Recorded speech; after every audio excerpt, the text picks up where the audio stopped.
All right, I'm Gail Peterson. I'm the CMO at Ecolab. Well, Gail, thanks for taking time. I know it's a busy week and lots of demand for your time. Just to get us started, why don't you tell us a little bit about your thoughts on what it takes to be successful as a modern CMO? I think it's pretty much the same recipe as what it's always taken, right? I think you've got to have grit and resilience. It's not an easy job. You have to be very collaborative because you've got to fold into the business. You've got to drive and accelerate those business strategies. You've got to have a great relationship with your CFO, and sometimes that can feel like you're in opposition. Yeah. So that kind of relationship building and collaboration is key. And of course, curiosity. I mean, marketers are marketers because we find markets. Right. And you can't find new markets of growth unless you're curious. You can't understand what's the new way to communicate or understand the new generation without a curiosity to learn, without judgment. Yeah. So that's what I'd say. Oh, I love that thought of grit and curiosity. That is very well said and very appropriate. Okay, so let's think back. You started your role in the height of lots of things going on. But talk to us a little bit about what that looked like, and then also, now that you know what you know today, what would you go back and redo or do differently? Sure. So I became CMO officially on January 1st of 2020. So lots of things changed. Nothing, there were no past assumptions that I could go off of, Right. which actually was very fun. It was a little scary. I think a lot of businesses were really focusing on what do we need to do to sustain our business. And, we're a public health and a water company. And so if you remember, there was no hand sanitizer. There was no disinfectant, and we're in 45 industries. Everybody needed them. And so we were really focused on supply. Yeah. And that links into the mistake I made, actually, because finally my CEO at probably March pulled me over and he said, I want everybody focused on cash and supply except for you. Because if you're not thinking about the future, who is? Yeah. And the reason that's a mistake is I know that as a marketer, right? You adapt faster, you have to. So we were in react, respond mode, and there's a place for that for marketers. Right. But if we don't adapt first, we fail. Yeah. Because we have to be, there's only two functions that are future oriented, and one of them is marketing. Yeah. And obviously this was going to impact the underlying markets in a number of our industries. And then once I did that, we pivoted toward a great program that actually is our first B2C effort around helping to bring people back into restaurants and making people feel safe about traveling again. And so it did unlock a really cool opportunity, but I wasn't paying attention to it. Yeah. For far too long. I should have done it maybe 6 weeks, 8 weeks earlier. Yeah. That's interesting. That's a really interesting, and I'm really interested that you said 6 weeks, right? Yeah. I was in my mind. I was like thinking you might say 6 months, 6 weeks. That's what we've seen, right? Is you really do have to be able to react, and I love that future orientation. You do have a reputation as having a lot of great relationships in the C-suite. How do you think about that? Because we've found that a lot of CMOs struggle with that. Yeah, I just think it's being human, right? Yeah. How did you make your friends? Were you interested in them, or were you only always asking for them to help you? Yeah. Do you have empathy? Do you understand where they're coming from? Yeah. They have a different incentive structure. And so by understanding their incentive structure, I find I actually can help them. Right. And they can help me.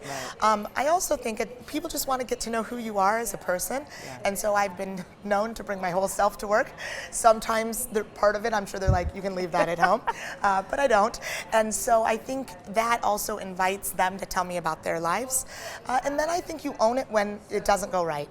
I've had some tough conversations where it's like, this happened, it wasn't great, I wasn't behaving the way I want to behave.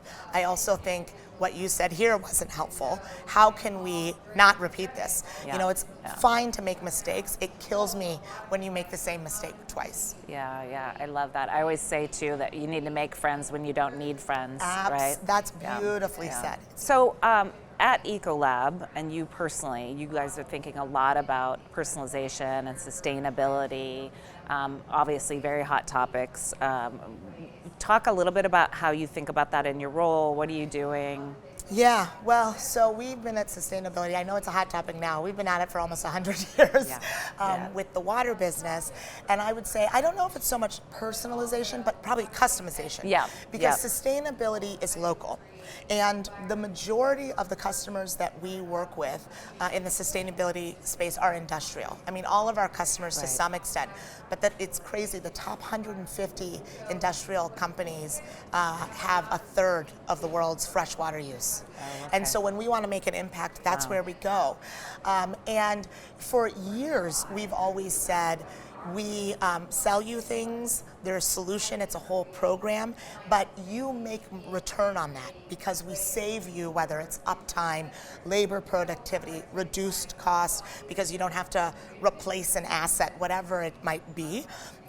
And then we say, oh, and by the way, you save this much water and this much emission as the result of that.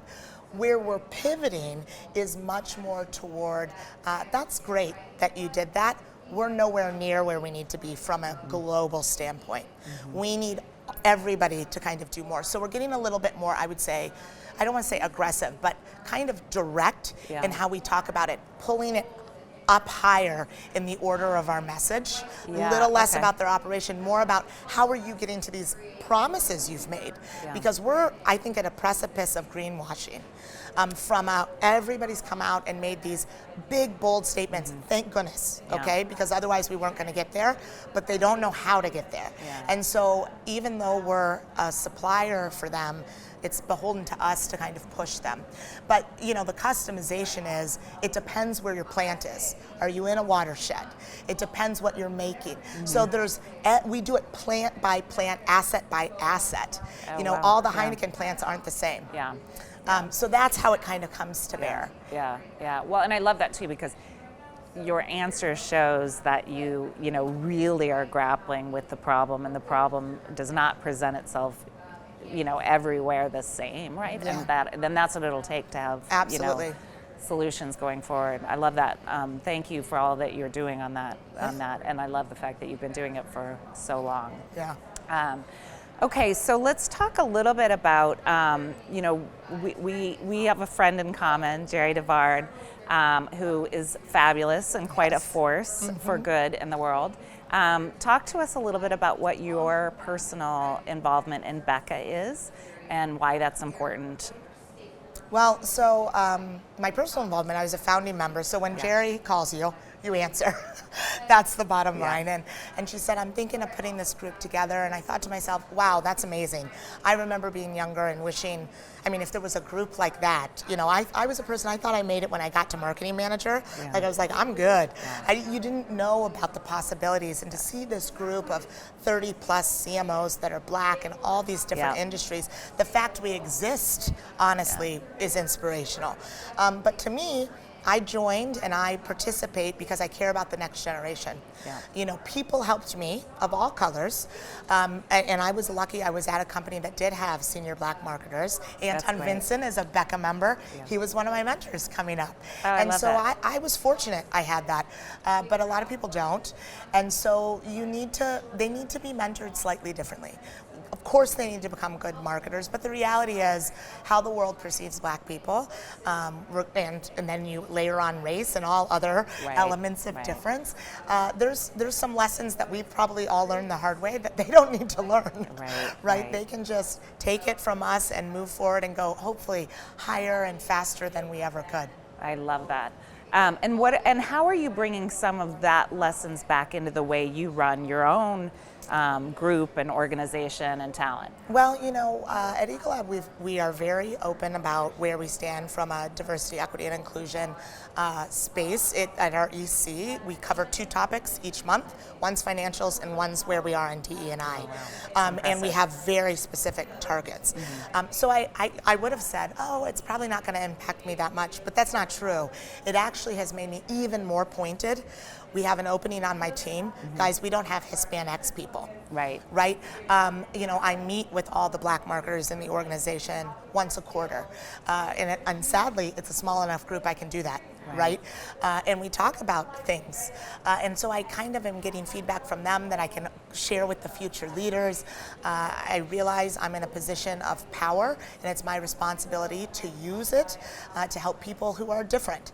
And so I think just being in contact with my Becca members, as well as that next generation, just gives you a little bit more fire in your belly to push just a little further and say that next thing. Yeah. Oh, how wonderful. I love that. Yeah. Thank you for your leadership. Of course. And thank you for carving out time. Again, I know it's a busy week, but thank you so much for sharing your Well, perspective. thanks for inviting me. It's kind of like you get to a certain age and you're just happy people want to spend some time with you. So good. Anytime. Thanks again. Thank you.